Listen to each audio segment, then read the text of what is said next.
Hello दोस्तों, जय माता दी। मेरा और मेरे एस म्यूजिकल ग्रुप में आप सभी का बहुत बहुत स्वागत है। तो इस गीत में एक पत्नी अपने पति से क्या रिक्वायरमेंट कर रही है, आप लोग सुनिएगा और पूरा सुनना। बहुत ही प्यारा गीत है। मोबाइल बिन मनवा ना लागे राजा, मोबाइल बिन दिलवा ना लागे राजा, ना लागे राजा हो ना लागे राजा, ना लागे राजा हो ना लागे राजा, मोबाइल बिन दिलवा ना लागे राजा।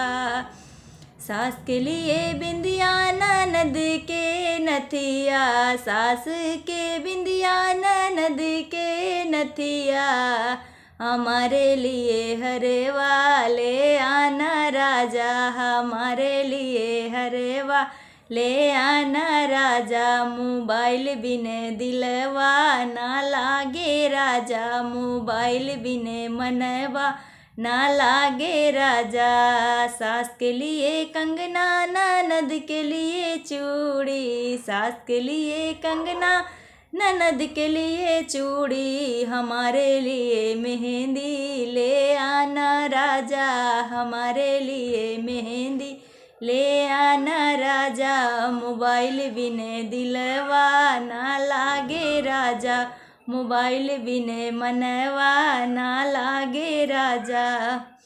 सास के लिए साड़ी ननद के लिए चुनरी, सास के लिए साड़ी ननद के लिए चुनरी, हमारे लिए लहंगा ले आना राजा, हमारे लिए लहंगा ले आना राजा, मोबाइल बिन दिलवा ना लागे राजा, मोबाइल बिन मनवा ना लागे राजा।